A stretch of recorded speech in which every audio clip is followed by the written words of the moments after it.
Hello, this is Molly Reamer with 30 Days of Goddess in Bridges Grove with this week's mini ritual using Womanrunes, cut your own expansions for the 30 Days of Goddess companion deck, and an assist from the Story Goddess Oracle, and also our October prayer card.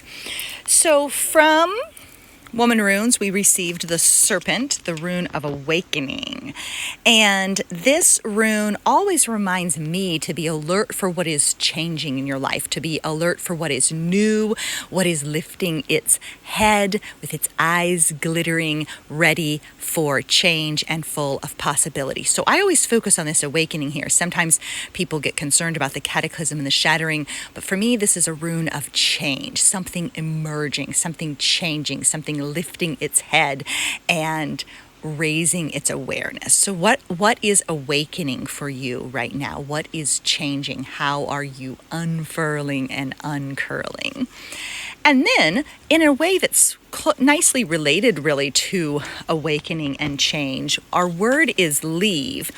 And so this reminded me of what, as we start to enter this darker part of the year, it reminds me to ask, what are we leaving behind? So you could say, I leave, as an affirmation, I leave behind my self-doubt and worry, and I step into my own power. So I leave behind my self-doubt and worry, I step into my own power. And so it reminded me of this as what new is awakening, what is changing, and what are you leaving behind, letting go, stepping out of, what are you shedding like the serpent sheds its skin. And then a practice, I'm sorry, I'm having to adjust position. I'm in kind of an uncomfortable spot to be able to hold the phone at the same time as focus on the cards. So my apologies about that. I will choose a better next week. So a practice, a favorite, this is a core, this is the heart of my own personal practice. Go outside and sit with your eyes open for 5 minutes. See what you see, hear what you hear, and feel what you feel. I always say that looking, listening, and feeling are the most powerful acts of magic I know. That noticing is itself a powerful act of magic, and really is for me the heart of what daily practice is all about. Taking the time to step into the world as it is and see what there is to see, to hear what there is to hear, and to feel what there is to feel, to be part of life's own unfolding, to be part of your own life as it unfolds, not distracted by screens or even books or other people's opinions, but where you are right now. So sometimes we think of meditation as something that's, solitary and in a quiet room with our eyes closed, but I think the heart of connection is in sitting outside with your eyes open, seeing what it is that you can see and experiencing what there is to be experienced. So I think this is one of the most powerful practices possible. And then I was happy to see Persephone. So the Story Goddess Oracle is a progressive deck that I am creating throughout the year for my Goddess Magic patrons on Patreon. That's patreon.com/goddessmagic. And I made Persephone is the only one that I have 2 cards for. I have a Persephone for the bright half of the year and a Persephone for the dark half of the year. And so when I saw her pop up for our ritual today, it really made me smile, because here we are, what's awakening, what are we leaving behind? And here we have the dark Persephone in the dark part of the year. What are we stepping into as the year slides to a close? And what do we want to still experience in the remaining months of the year?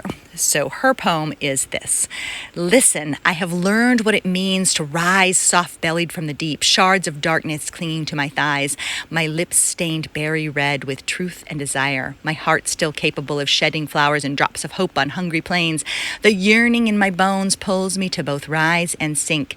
There is sunrise passion in my eyes, a pulse of longing in my center, a blush of firelight streaked across my skin, where sunshine meets shadow again and again.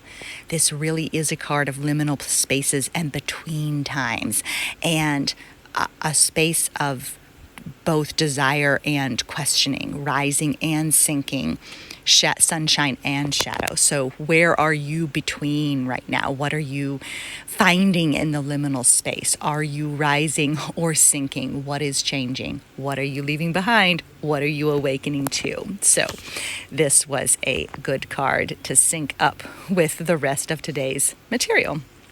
And then we have a very short prayer, and then I'm going to read the longer prayer as well. So from one of the Cut Your Own decks for 30 Days of Goddess. This is really important to remember. There is a flow of wisdom here, quiet and constant, underneath all of the busyness and buying, all the questions and consuming. There is a flow of life's magic, sacred and strong. And I really believe this is true, that there's a flow of life's magic that underlies all of our lives. And we are always invited to dip our toes back into the water. That flow is always there. That current of magic, that current of the sacred is always there. And we can dip our toes back in again and again and again whenever we feel fragmented, when we feel scattered, when we feel flustered, when we feel pulled in a million different directions. We can remember that current of the sacred is there, and we can dip our toes into the water. So I love that reminder. And then since here we are at the beginning of October, I wanted to touch base with our card for October. This is one of the prayer cards that comes with the 365 Days of Goddess book. They're double-sided cards, and so there's one for each month of the year. And these I wrote during the 12 Omen days of last year, so starting on last year's winter solstice and running through the first couple days of January 2023, I wrote a series of Omen Day prayers, and this was the prayer that aligned with the Omen Day that aligned with October. So that's where those cards for the companion cards for 365 Days of Goddess came from, that experience of the 12 Omen days. And I love this one. The theme is dedicate, and we just passed 1,000 Days of Goddess, and the word for the 1,001st day was dedicate. And I thought that was so appropriate, because each day we're invited to rededicate. Each day we're invited to begin again, to step back in, to inhabit our own lives in full as they are. And so I love this dedicate one. I dedicate myself to the practice of center. I dedicate myself to listening to the deep inner voice, the call to what's next, and trusting where it leads. I dedicate myself to dropping in, to returning to the practice and promise of presence. I dedicate myself to living my own magic. I dedicate myself to a path of self-sovereignty, simplicity, and radical wholeness. So if you would like to explore a journal prompt for this week, you could look at the question of, I dedicate myself to ... I dedicate myself to. Where are you dedicating? What are you dedicated to? And it can be aspirational, or it can be present moment. Like, what are you dedicated to? Or it can be a promise for the future of what you would like to be dedicated to. So that is our closing prayer for today. Welcome to a new month, and keep living your magic. Thanks so much for being here. Bye-bye.